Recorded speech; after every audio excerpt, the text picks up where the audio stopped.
Welcome back to Evoke academy. Question: ഒരു ഗവേഷണോപകരണത്തിൻ്റെ വിശ്വാസ്യത അളക്കുന്നതിനുള്ള ആന്തരിക സ്ഥിരതാ രീതി എന്നറിയപ്പെടുന്നത് ഓപ്ഷൻ ഡി ആണ് ആൻസർ. ക്രോൺബാക്ക് ആൽഫ എന്നുള്ളതാണ് ആൻസറായിട്ട് വരുന്നത്. 80ാമത്തെ ക്വസ്റ്റ്യൻ: ഗവേഷണ പ്രക്രിയയിലെ ശരിയായ ക്രമം ഏതാണ്? ഓപ്ഷൻ എ ആണ് ആൻസറായിട്ട് വരുന്നത്. അതായത് നിരീക്ഷണം, പരികൽപ്പന, പരീക്ഷണം, സിദ്ധാന്തം. ഇതാണ് ആൻസറായിട്ട് വരുന്നത്. അടുത്ത ക്വസ്റ്റ്യൻ 81.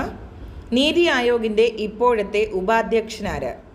ഓപ്ഷൻ സി ആണ് ആൻസറായിട്ട് വരുന്നത്. സുമൻ ബാറിയാണ് അതിൻ്റെ ആൻസറായിട്ട് വരുന്നത്. ക്വസ്റ്റ്യൻ 82.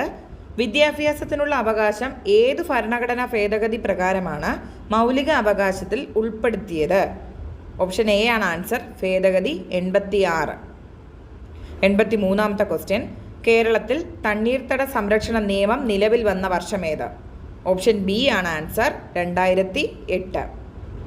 84ാമത്തെ ക്വസ്റ്റ്യൻ: കേരള സിംഹം എന്നറിയപ്പെടുന്നത് ആര്?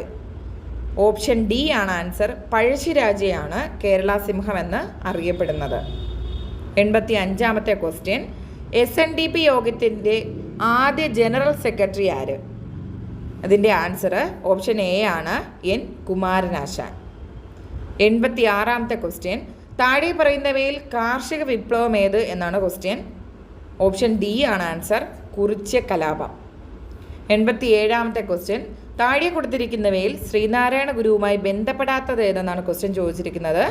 അതിൻ്റെ ആൻസർ വരുന്നത് ഓപ്ഷൻ ബി ആണ്. അതായത് നമ്മുടെ ഓപ്ഷനിൽ തന്നിരിക്കുന്ന ബിയും സിയും ആണ് ആൻസർ വരാത്തത്.